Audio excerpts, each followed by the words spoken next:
Peu de temps après la bataille, la salle de commandement du Glory of Terra accueillit le capitaine Lazariel des Blood Angels. Sa présence imposante, magnifiée par son armure énergétique écarlate ornée de symboles sacrés, emplissait la pièce d'une aura de puissance contenue et intimidait le personnel de navigation de l'Inquisiteur. Ses cicatrices sur son visage témoignaient de siècles de service au nom de l'Empereur. Inquisiteur Valerius. Le chapitre des Blood Angels répond toujours à l'appel du devoir. Mais je dois avouer que votre présence dans ce secteur m'intrigue. Vous avez eu de la chance, car une demande d'assistance nous a été envoyée par un des membres du secteur. Des pirates Drukhari sèment la terreur au sein même du système dans lequel nous nous trouvons en ce moment même. De plus, c'est un miracle que nous ayons capté votre position et que nous ayons eu le temps de vous porter assistance. Et nous vous en sommes reconnaissants, le coupa Valerius, qui s'avançait pour lui tendre le bras en guise de salutation et de rapprochement. Reconnaissant et amical. Sœur Victoria, debout, bras croisés près de la porte, observait l'échange avec une attention particulière. Le capitaine lui empoigna le bras mécanisé. « Capitaine Lazariel, votre intervention était providentielle », répondit Valerius avec une révérence soignée. « Quant à notre présence ici, nous suivons une piste donnée par un de nos contacts qui nous a signifié qu'une infiltration du chaos se manifestait dans le sous-secteur Angelus. » Le regard de Lazariel se durcit à la mention du chaos. Les fils de Sanguinius ne tolèrent pas la corruption dans leur domaine. Quant à ces navires Drukhari, leur nombre au sein de la flotte que nous venons de rencontrer ne fait que confirmer les rapports d'attaque envoyés par les gouverneurs du système. En effet, répondit l'inquisiteur. Corvus Cole était resté silencieux jusqu'alors. Il s'approcha du lololithe central pour repérer les planètes les plus proches du secteur. Lazariel croisa les bras, son armure émettant un léger bourdonnement. Inquisiteur, permettez-moi cette question. L'Ordo Hereticus a-t-il des informations particulières sur cette région? Valerius sentit le regard de sœur Victoria s'intensifier. « Nous avons plusieurs pistes, » répondit-il, prudemment. « Mais rien de concluant pour le moment. Mais si nos informations s'avèrent exactes, alors, au final, ce sont bel et bien deux factions qui rôdent dans ce secteur, des pirates Drukhari et des hérétiques. Votre aide serait inestimable, capitaine, acquiesça finalement Valerius. Je vais faire venir nos tech-serviteurs pour hâter les opérations de réparation de votre navire. Et nous, de notre côté, allons collaborer pour chasser les pirates du secteur. Valerius inclina légèrement la tête, en signe d'accord. Valerius sentit le poids de ses décisions s'alourdir. Entre la surveillance de sœur Victoria et à présent sa provisoire alliance avec les Blood Angels, maintenir son secret devenait de plus en plus périlleux. Mais il savait que certaines vérités devaient rester cachées, pour le bien de l'Imperium lui-même.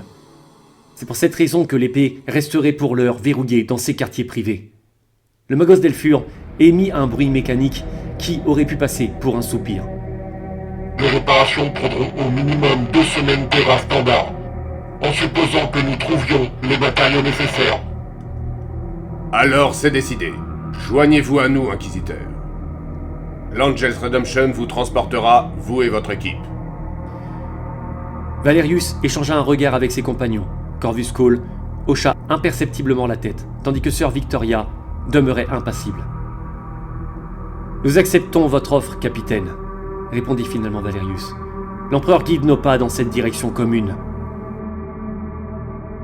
Lazariel s'approcha de la table de commandement, ses pas lourds résonnant sur le pont métallique. Il activa l'hololithe, faisant apparaître une projection de Sanctum Majoris. « Votre arrivée est un don de l'empereur lui-même, Inquisiteur. » déclara le capitaine Blood Angel, désignant plusieurs zones urbaines sur la carte. Nos serviteurs peuvent s'occuper des réparations de votre vaisseau, mais sur le terrain... Eh bien, disons que la subtilité n'est pas notre terrain de prédilection. Un rare sourire éclaira son visage austère. Imaginez la réaction de la population en voyant les Terminators Astartés patrouiller sur leur marché. La panique serait immédiate, et nos cibles se terreraient plus profondément encore. Valerius acquiesça, comprenant parfaitement le raisonnement. Alors que mon équipe peut se fondre dans la masse, observer et interroger. Exactement. Vous pouvez infiltrer la population, établir des contacts, recueillir des informations sans éveiller les soupçons.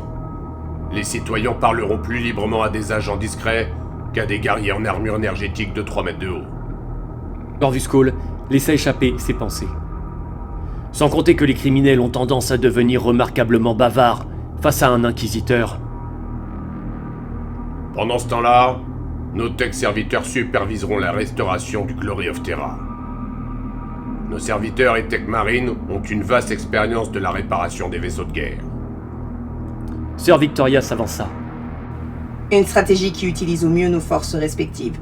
Les Blood Angels pour la logistique et la force de frappe si nécessaire, l'Inquisition pour l'enquête discrète. Précisément.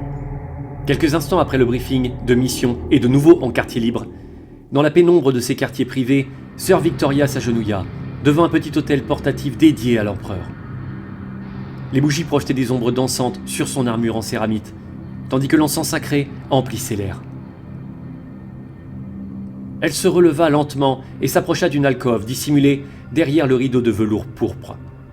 Là, dans un sarcophage de stase orné de symboles sacrés et des prières gravées, reposait son arme la plus terrible, un arco flagellant.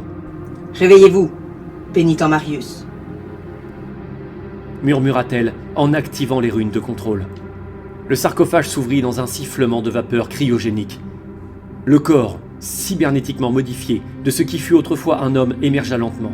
Des implants métalliques et des câbles s'entrecroisant sur sa chair pâle. Ses membres augmentés par des fouets énergétiques rétractables. Son visage, à moitié dissimulé sous son masque de contrôle neuronal, portait encore des traces de sa pénitence éternelle. « Pour votre péché, la rédemption par la douleur. » récita Victoria en vérifiant les sceaux de contrôle. « Pour votre trahison, le service éternel. »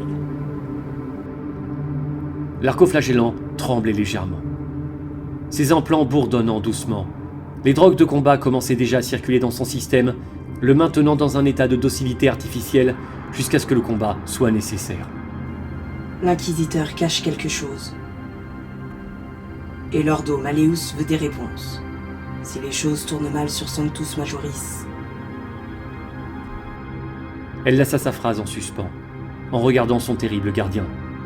L'arco-flagellant émit un faible gémissement, seul vestige de son humanité perdue, alors que seule Victoria terminait des litanies d'activation. Plus tard, la salle du briefing du Glory of Terra était plongée dans la lumière tamisée, uniquement éclairée par l'hololithe centrale qui projetait une carte détaillée du Sanctus Majoris. Autour de la table tactique, les visages étaient graves. Valerius se tenait debout, sa main posée sur le rebord de la table, tandis que le capitaine Lazariel, imposant dans son armure énergétique écarlate, se trouvait à l'opposé. Corvus Cole s'était préférentiellement placé entre Sœur Victoria et l'Inquisiteur, son regard méfiant glissant régulièrement vers la sororitas. Le magos Delphur restait légèrement en retrait, ses calantrites ondulant doucement dans l'air. « Voici notre situation », commença Valerius, manipulant des commandes de l'hololithe en zoomant sur les principales zones urbaines. Les frappes des pirates suivent un schéma précis, mais inhabituel. Ils frappent avec une connaissance approfondie des patrouilles du système et des routes commerciales locales. Corvus se penchant en avant, ses muscles noueux, tendus sous son uniforme de vétéran catachant. « Ça pue l'infiltration !»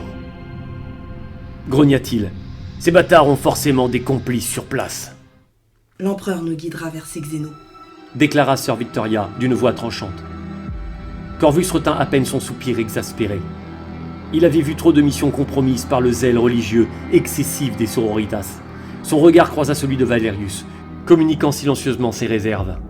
Delphur se concentrera sur les registres des Vox et les communications suspectes de la cité capitale du monde. Le magot s'inclina la tête cybernétique. Le schéma des données révèle toujours la vérité, Inquisiteur. Corvus, vous connaissez les bas-fonds mieux que quiconque. Les tavernes, les docks, les endroits où les langues se délient. Comme au bon vieux temps, acquiesça le catachant, avec un demi-sourire. Capitaine Lazariel, Valerius se tourna vers le Blood Angel. Vos hommes restent en orbite, prêts à intervenir dès que nous aurons localisé leur centre d'opération. Les fils de Sanguinius seront votre marteau, Inquisiteur. Confirma Lazariel. Un seul mot de votre part, et nous frappons. Sœur Victoria, vous... Je resterai à vos côtés, Inquisiteur. Un bref silence suivit ces paroles. Corvus serra imperceptiblement la mâchoire. Très bien, conclut Valerius. Nous le déploierons en civil, nous fondant dans la population. Rappelez-vous, nous devons identifier non seulement les pirates, mais aussi leurs soutiens locaux. Une fois leur réseau exposé, nous purgerons cette corruption avec la fureur de l'empereur. Compléta Lazariel, son poing ganté s'écrasant sur la table tactique. Dans l'ombre de la salle, les yeux cybernétiques de l'arcoflagellant de Sir Victoria brillaient faiblement, observant chaque détail de la réunion.